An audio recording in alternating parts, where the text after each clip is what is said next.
지난번 그 로마서의 말씀은 건강한 세포로 활동하기라는 말씀을 나누었죠. 교회가 한 몸이고 우리 각자가 세포라고 얘기를 했을 때 몸의 각 세포들이 건강하게 활동해야 된다. 어떤 셀이 고장이 나면 몸 전체의 건강을 잃어버리는 것처럼 우리 교회 생활에서 우리 각자 성도 한 사람 한 사람이 셀인데 건강한 셀로서 활동해야만 몸 전체가 건강해진다, 그런 말씀을 했습니다.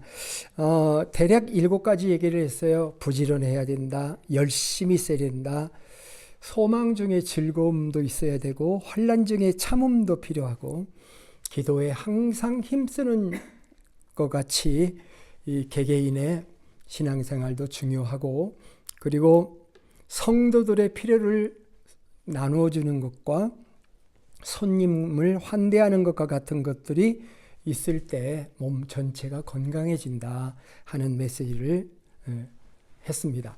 오늘은 지난번 말씀 계속 몸에 대한 말씀이기 때문에 몸의 평화주의라는 제목이죠. 몸의 평화주의를 사수해야 된다 하는 것이 오늘 말씀의 제목이 되겠습니다. 지난 시간보다 조금 더 넓어요. 넓은 관점, 세상을 바라보는 관점. 지난번보다 조금 더 온화하기보다는 이렇게 우리의 서라운드, 우리 삶의 환경에 관한 그런 말씀이 되겠습니다. 오늘 본문에 등장하는 사람들의 면면을 보면은 박해하는 자, 그 다음에 즐거워하는 자, 우는 자, 낮은 데 처한 자, 또 뒤에는 낮고 천한 사람들.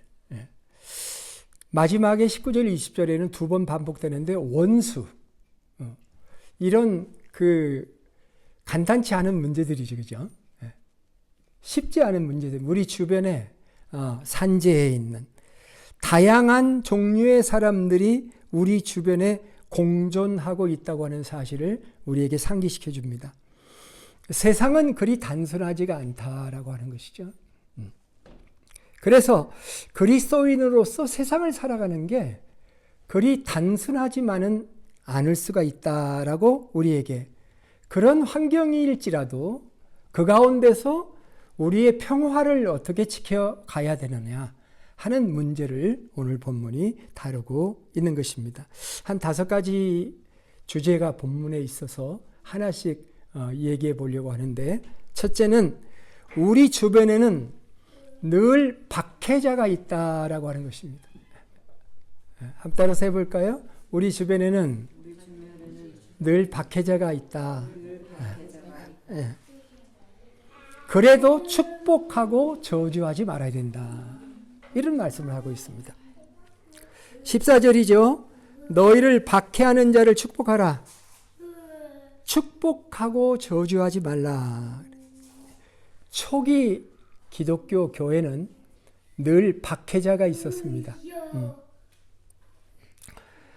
누가 초기 기독교 교회의 박해자였나요? 첫째는 로마 정부였죠. 로마 정부가 그리스도인들을 박해했고요. 그 다음에 로마 사람들과 결탁해 있던 유대인 지도자들 그룹이 또 있었습니다. 사도 바울 당시 로마는 황제를 뭐라고 불렀냐면, 요즘 우리는 대통령을 그저 미스터 프레지던트라고 부르죠. 그런데 예수님 당시, 신약 성경 당시 황제는 로드라고 불렀어요. 주님이라고 불렀다. 그 로마의 그 화폐를 보면 그 시저가 주님이시다, 이렇게 그 화폐에 명시될 정도로 그런 시대에 그리스도인들이 살았기 때문에 박해를 받을 수밖에 없는 환경이었어요. 초대교회 사도들이 설교할 때 그렇게 설교했잖아요. 유대인들에게 너희가 십자가에 못 박은 예수를 하나님이 주와 그리스도가 되게 하셨다. 자, 이렇게 되니까 초대 그리스도인들의 그 삶의 환경이 박해를 받을 수밖에 없는 그런 삶을 살았다, 이렇게 말할 수가 있겠습니다. 그런데 그리스도인들이 박해를 받을 수밖에 없다라고 하는 환경을 예언하신 것은 예수님이십니다. 예수님께서 마태복음 5장 10절에서 12절에 이렇게 말씀하신 적이 있습니다. 의를 위하여 박해를 받는 자는 복이 있나니 천국이 그들의 것임이라. 나로 말미암아 너희를 욕하고 박해하고 거짓으로 너희를 거슬러 모든 악한 말을 할 때에는 너희에게 복이 있나니 기뻐하고 즐거워하라. 하늘에서 너희의 상이 큼이라. 너희 전에 있던 선지자들도 이같이 박해하였느니라. 이게 팔복의 8번째 말씀이거든요. 그러니까 예수님은 분명하게 그리스도인들이 박해를 받을 것을 말씀해 주신 거죠. 예수님은 그렇게 설교만 하신 분일까요?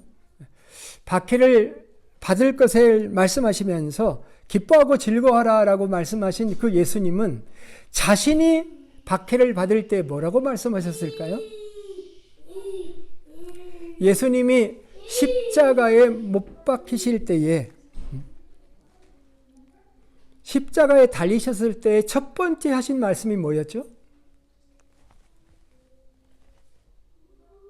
Father, forgive them 이었죠. 아버지여 저들을 용서해 주세요. 저들이 자기가 하는 것이 무엇인지를 알지 못함이니이다.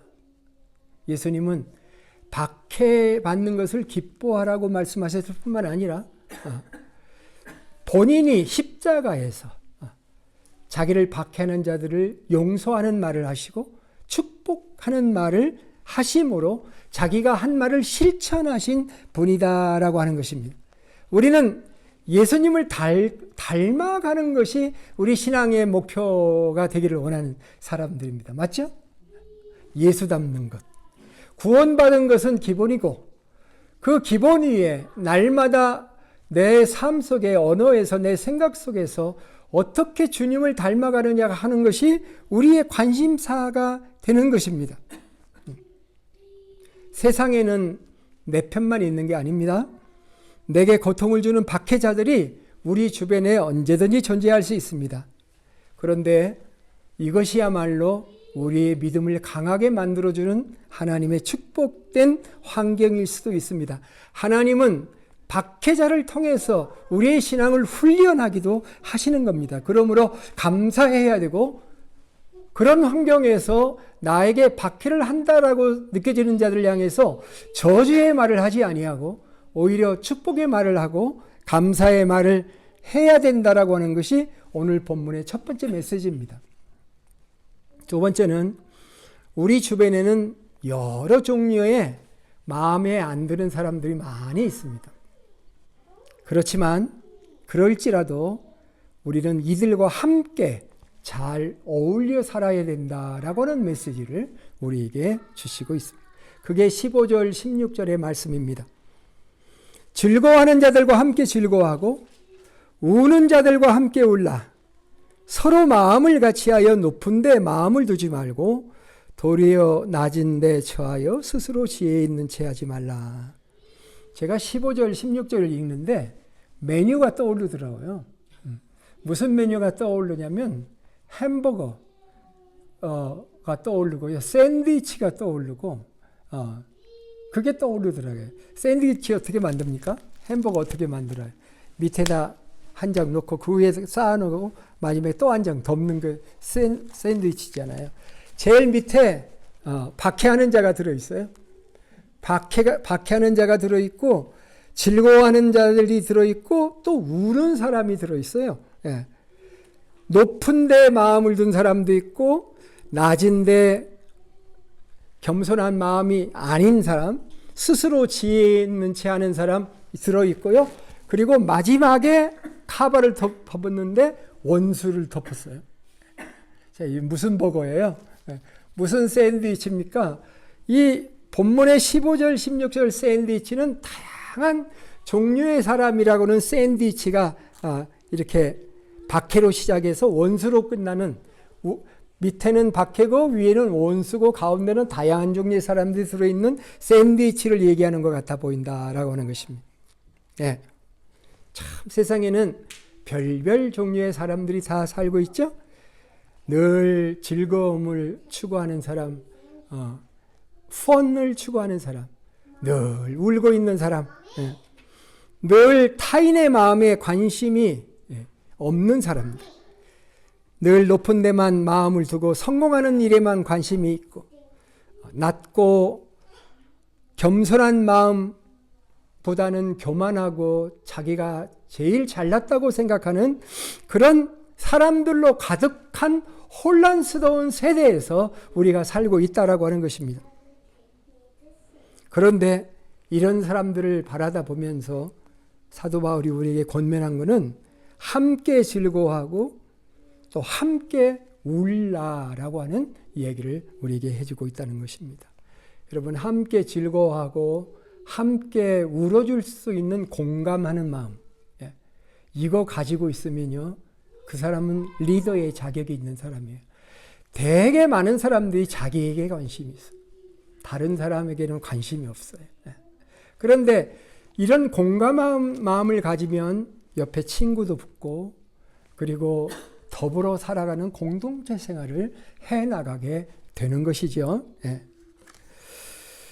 사도 바울이 우리에게 그런 말씀을 하고 있는 것입니다.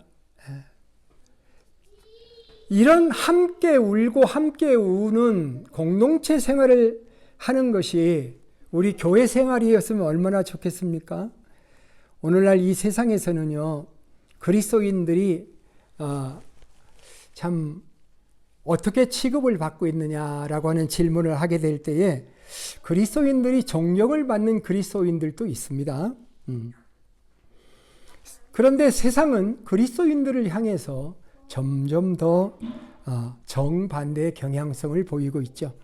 세상이 세속적이기 때문에 세상의 모든 철학의 베이스에 진화론이 깔려 있고 하나님이 없는 진화의 논리로 모든 것을 진행해 나가는 그런 세상이기 때문에 그리스도인들이 이 세상에서 살아갈 때에 무시를 받고 때로는 그 펀더멘탈리스트라고 하는 말을 이 보수 그리스도인들에게 할 때가 있는데요. 이 근본주의자. 그래서 성경 말씀을 성경 말씀대로 믿고 하나님의 존재를 믿고 하나님의 창조를 믿고 하나님의 섭리를 믿고 십자가의 복음을 믿고 영원 천국과 영생을 믿는 사람들을 세상에서는 아주 무시하거나 그리고 근본주의자라고 치부하는 그런 세상에서 우리가 살고 있습니다. 그러니까 우리가 그런 사람들을 볼 때 대화하기도 싫고 그 다음에 접촉하기도 싫고 토론을 해보아도 결론이 뻔하기 때문에 제껴놓고 살아야 되느냐. 햄버거와 같은 이런 포장된 다양한 세상 속에서 우리 그리스도인들은 어떻게 살아야 되느냐. 그럼에도 불구하고 성경은 우리에게 말하는 것이 뭐냐면 즐거워하는 자들과 함께 즐거워하고 우는 자들과 함께 울면서 스스로 지혜롭게 여기지 말고 모든 사람과 더불어 살아가야 된다 하는 얘기를 우리에게 해주고 계신 겁니다. 쉽지 않죠. 이 말씀들은 우리에게 부담일 수가 있어요. 차라리 산속에 들어가서 산사에서 살거나 기도원에 들어가서 살거나 하면 참 좋을 텐데 예수님은 우리에게 뭐라고 말씀하셨습니까? 너희는 세상의 빛이다 라고 말씀하셨어요. 세상의 소금이라고 말씀하셨기 때문에 우리는 이 세상의 다양한 사람들과 함께 잘 어울려 살아야 된다는 것이 오늘 두 번째 포인트입니다. 오늘의 말씀은 점점 더 어려운 쪽으로 갑니다. 세 번째 말씀은요. 악을 악으로 갚지 말고 선한 일을 도모하십시오라고 하는 겁니다. 따라서 해볼까요? 악을 악으로 갚지 말고 선한 일을 도모하세요. 17절입니다. 여러분 어떤 게 더 쉽습니까? 악을 악으로 갚는 게 쉽습니까? 악 대신 선한 일로 갚는 게 쉽습니까? 그렇죠? 악을 갚는 것도 쉬운 일은 아니에요. 그렇지만 한번 악을 갚겠다고 생각해서 악의 화신이 되기 시작하면 수많은 TV의 드라마들이 부모가 당한 악을 자식이 갚는 그런 드라마잖아요. 그런데 그런 과정에서 악을 갚는 사람의 인생이 다 소진돼요. 그래 그걸 볼 수 있습니다. 악을 갚지 말라는 얘기는 아닌데 악을 악으로 갚을 때 어떤 일이 일어나냐라고 하는 것입니다.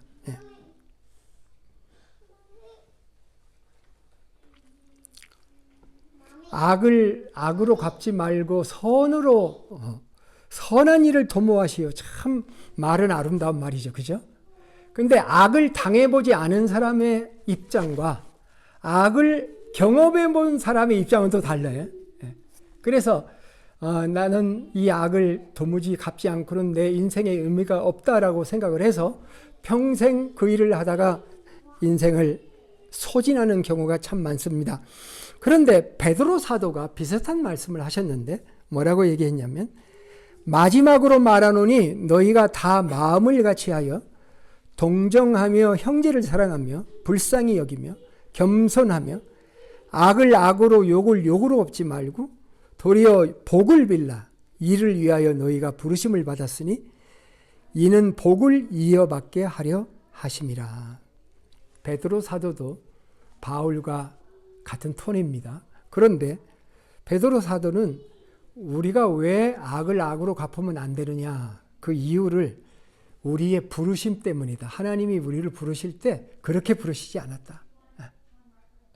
악을 악으로 갚는 것은 하나님이 우리를 부르심에 맞는 것이 아니다. 그렇게 얘기하면서 오히려 맞는 것은 하나님은 우리가 악을 당해도 그 악을 악으로 갚지 않고 오히려 축복을 함으로 말미암아 축복을 경험하는 통로가 되게 만드는 것이다. 이렇게 베드로 사도는 이야기를 했던 것입니다. 쉽지 않아도 우리가 악을 악으로 갚지 않고 악을 선으로 갚는 하나님의 백성들이 되기를 주의 이름으로 축원합니다. 구약 성경에 요셉과 같은 사람이 뭐라고 말했습니까? 자기를 팔아버린 형들을 나중에 용서하면서 당신들은 나를 헤아려 하였으나 하나님은 그것을 선으로 바꾸었다라고 고백을 했죠. 또 다윗은 자기를 죽이려는 그 사울을 2번이나 죽이지 않고 직접 복수하지 않았죠. 그 결과 요셉은 12지파를 보존할 수가 있었고 다윗의 선행이 다른 지파에게 쫙 퍼져서 다윗 왕국을 새롭게 시작할 수 있는 그래서 통일 왕국을 이룰 수 있는 엄청난 기반을 이루게 되었던 것이죠. 예. 자, 네 번째 오늘 본문 말씀은 이런 말씀이 있습니다. 따라서 해보죠. 할 수 있는 대로 모든 사람과 더불어 화목하십시오. 예, 성경은요 참 사실의 기록을 합니다. 할 수 있는 대로 모든 사람과 화목하십시오. 그 말 속에 무슨 뉘앙스가 있습니까? 할 수 없는 경우도 있다. 그렇죠? 할 수 없는 경우도 있지만 할 수 있는 만큼 베스트를 다해서 모든 사람하고 화목하십시오. 이 화목의 그 문제가요, 인간의 본질 깊숙이 들어있는 문제입니다. 우리가 인생을 살다가 어떤 사람하고 이게 문제가 걸려 있어요. 걸려 있는 케이스가 있습니다. 그런데 그 문제를 해결하지 않고는 진정한 평화가 찾아오지 않고 그 사람의 질병의 근원도 되고요. 그런 것을 볼 수가 있습니다. 그래서 이게 참 중요한 말씀이에요. 할 수 있거든 모든 사람과 더불어 화목하라 하는 말씀입니다. 가정법이죠. If it is possible. 만일 가능하다면 모든 사람과 최선을 다해서 화목을 해라. 그런 말씀입니다. 그런데 가능하지 않을 수도 있다 이 말이에요. 그럴 때 우리는 다른 대책이 뭘까요? 하나님께 맡기라. 그게 19절입니다. 18절과 19절이 연결됩니다. 내 사랑하는 자들아 너희가 친히 원수 갚지 말고 하나님의 진노하심에 맡기라고 그렇게 말씀했습니다. 네.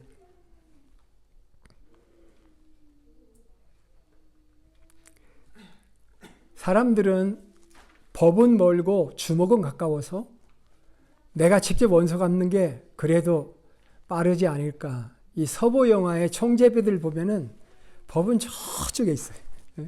그리고 법을 쥐고 있는 사람은 돈 있는 나쁜 놈이에요 또.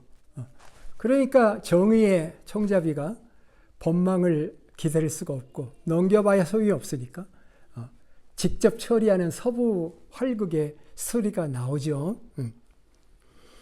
이해가 가능합니다. 그러나 원수와 원수의 싸움은 끝없이 지속되는 것이에요. 네. 결국 양쪽이 망하게 되는 경우가 참 많습니다. 로미오와 줄리엣의 사랑 이야기 아시잖아요?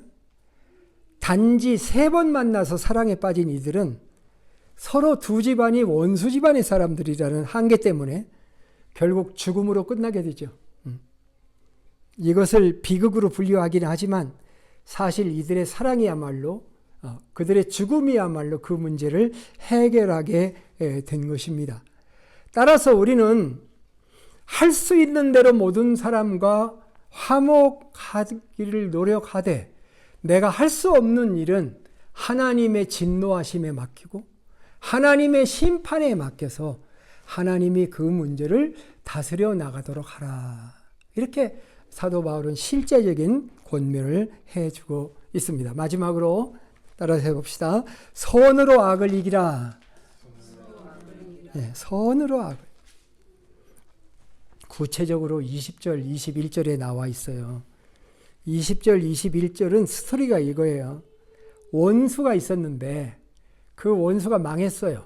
그래서 먹을 것도 없고 마실 것도 없어요.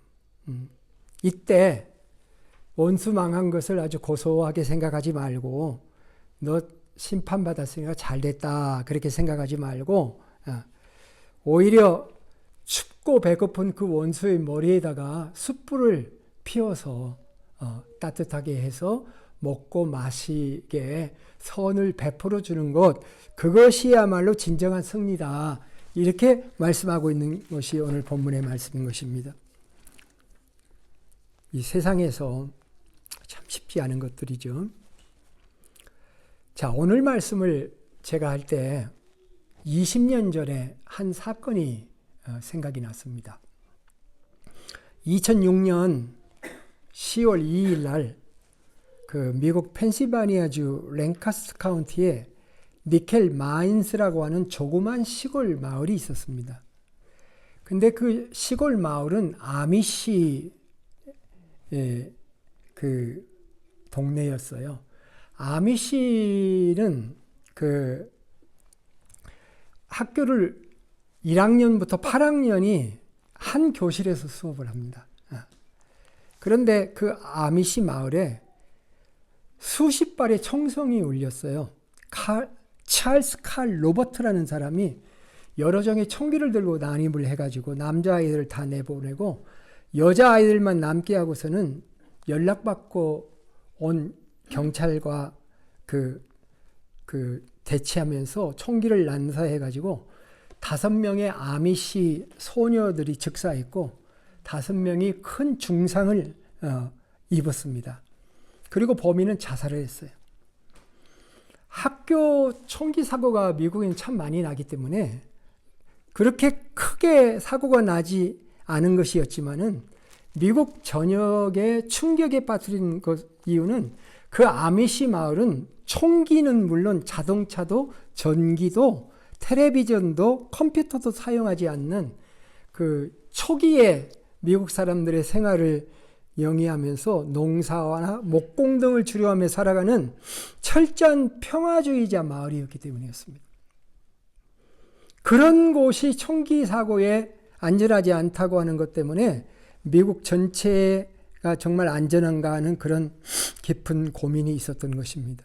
그런데 나중에 그 스토리를 들어보니까 우유 배달을 하던 범인이 있었는데 9년 전에 첫 딸을 낳았어요. 딸이 둘이 더 있고 9년 전에 첫 딸을 낳았는데 첫 딸이 낳자마자 20분 만에 죽었어요.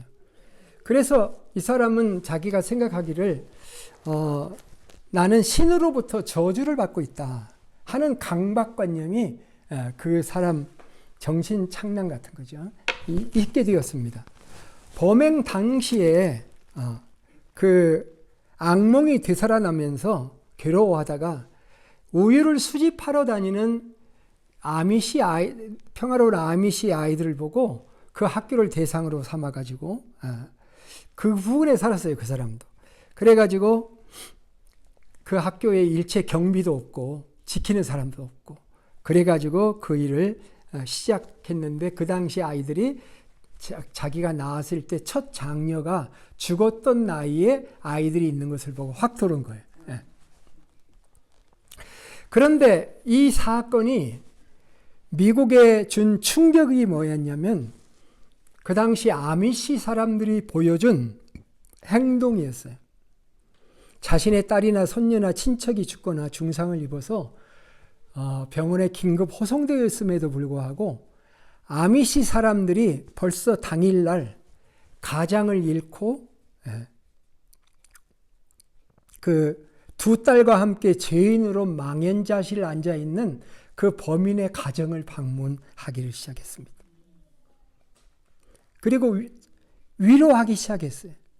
그들은 찰스 칼 로버트 가족 역시 피해자였다라고 생각을 했습니다.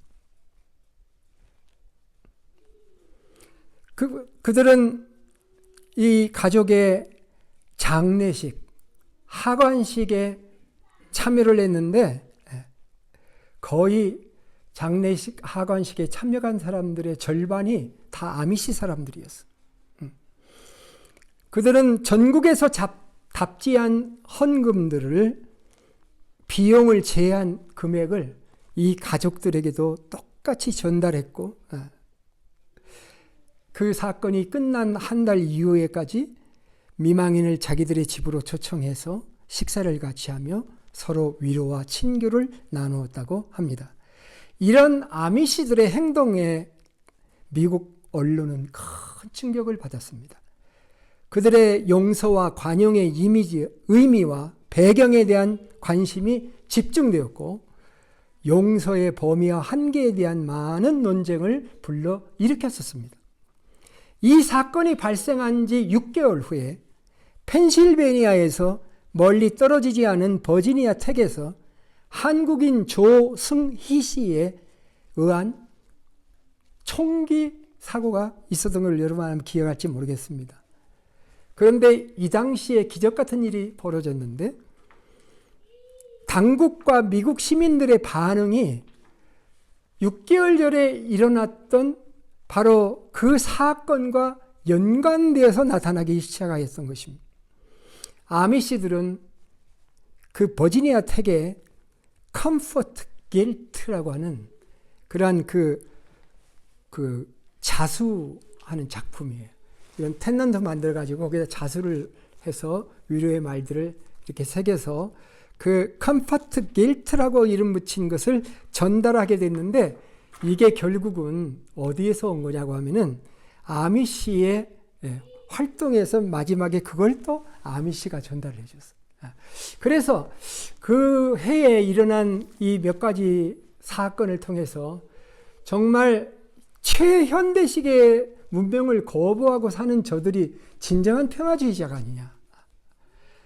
모든 문명을 살면서 저들을 무시하고 사는 우리들이 정말 이 세대를 망치는 사람들이 아니냐 하는 그런 질문들이 그 당시 많이 일어났던 것을 기억하게 됩니다. 미국 기독교 사회에는 비주류입니다. 그들이 이 사람들은 그 아미시 사람들을 이 교단별로 분류하면 재침례교도라고 합니다. 이들은 전기도 쓰지 않습니다. 이들은 자동차도 사용하지 않습니다. 당연히 컴퓨터도 사용하지 않습니다. 그저 어우러져서 농사를 지내며 아주 평화롭게 살아가는 이 아미시들. 이 아미시들의 정신이 어디서 왔냐면 예수님이 가르치신 주기도문에서 왔다고 그들은 주장을 합니다. 우리가 우리에게 죄 지은 자를 사하여 준 것 같이 우리 죄를 사하여 주옵시고. 주님이 그렇게 가르치셨죠. 너희가 사람의 잘못을 용서하면 너희 하늘 아버지께서도 너희 잘못을 용서하시려니와 너희가 사람의 잘못을 용서하지 아니하면 너희 아버지께서도 너의 잘못을 용서하지 아니하시리라. 아미시 사람들은 지금도 이 말씀을 그들의 삶의 근간으로 간직하고 있습니다. 요즘 우리는 이 세상을 바라다 보면서 참 안타까운 장면들이 있습니다. 날마다 눈을 뜨면 보이는 전쟁의 소문들. 이란과 이스라엘의 스토리입니다. 원래 이란이라고 하는 나라의 이름은 성경에서는 바사라고 등장을 합니다. 페르시아라는 말이죠. 그 구약성경 우리 공부할 때 아스루, 바벨론, 페르시아, 바사, 페르시아 이 3대 강대국이 그 성경 시대에 이렇게 흘러갔습니다. 아스루와 바벨론은 정복한 나라의 사람들을 포로로 잡아가는 주의를 썼습니다.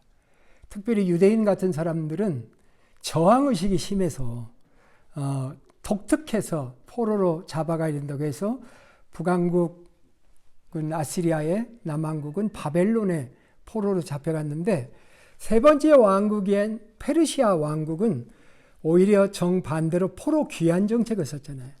그래서 성전에 돌아올 수 있도록 허락도 하고 그 바사왕 첫째 바사왕 고레스 사이프러스라고 하는 그 왕이 이스라엘이 고국으로 돌아와서 성전을 다시 회복할 수 있도록 그렇게 조처해 준 왕이었잖아요.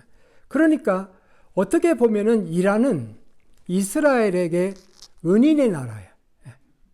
그런데 잘 지내다가 1979년 이슬람 혁명 때문에 문제가 비틀어지기 시작했죠. 그래서 지금 이란과 이스라엘은 서로 원수의 나라가 되었습니다. 원수의 나라. 서로 원수의 나라가 되어서 이란은 이스라엘을 공격해서 프락시 워를 하고 있잖아요. 레바논의 헤즈볼라 몇 개 프락시 나라를 운영하면서 이스라엘을 죽이려고 하고 이스라엘을 지중해에다 다 몰살시키는 것이 그들의 목적이라고 얘기를 하잖아요. 그 방면에 이스라엘은 그들과 맞서서 목숨 걸고 핵을 지키려고 하고 핵을 만들지 못하려고 하게 하려고 수많은 그 원수잖아요. 원수의 나라가 되어져 있는 이런 상황 속에 우리가 세상을 바라다 보면서 우리는 오늘 말씀을 이제 직면하게 된 것입니다. 평화를 말하면서 핵으로 무장하지 않을 수가 없고 핵으로 온 세계를 불살른다고 주장하면서 그리고 하나님의 말씀을 가지고 있는 우리들은 참 괴롭고 힘든 그런 시기를 우리가 보내고 있습니다. 우리는 하나님의 원수를 원수로 갚지 않는다는 성경의 원리가 지금도 살아있다고 한다면 하나님의 손에 맡기고 하나님의 통치하심을 바라다 보면서 나라별 원수를 만들지 않고 정말 하나님의 말씀대로 하나님의 평화가 이 땅에 이루어지고 하나님이 진노하시고 다스리시는 그 나라가 되는 것을 위해서 우리는 기도하는 것이, 그것이 오늘 본문의 정신에도 맞는 것이 아닌가, 저는 이렇게 말씀을 정리해 보려고 합니다. 인간이 인간을 파멸시켜서 멸망시킬 수 있는 것은 한계가 있는 것이고, 하나님께서 하시면 하나님의 방법은 더 최상의 방법이고 하나님의 영광을 드러내는 줄로 믿습니다. 원수를 갚으려고 하지 말고 하나님의 진노하심에 맡기고, 하나님이 통치하시고 다스리시는 이 땅에 하나님의 나라가 이루어지고 주님이 오시는 날까지, 주님이 오시는 그 마지막 순간에 완성될 그 나라의 평화를 바라보면서 우리는 할 수 있는 대로 모든 사람하고 평화를 누리는 그런 삶을 살아가야 될 줄로 믿습니다. 오늘의 말씀을 정리하겠습니다. 우리 주변에는 늘 박해자가 있다. 그래도 축복하고 저주하면 안 된다. 우리 주변에는 여러 종류의 사람들이 있다. 우리는 그들과도 겸손한 마음으로 같이 울고 우면서 살아야 된다. 악을 악으로 갚지 말고 선한 일을 도모하며 할 수 있는 대로 모든 사람과 화목하기를 구하되 선으로 악을 이겨내고 최후의 승리는 하나님이 쟁취하시는 것, 그것이 우리가 믿는 평화인 줄로 믿습니다. 이 하나님의 말씀의 평화가 이 땅에 이루어지기를 주의 이름으로 축복합니다. 기도하겠습니다. 하나님 아버지, 점점 이기적이고 자기 나라 중심적이고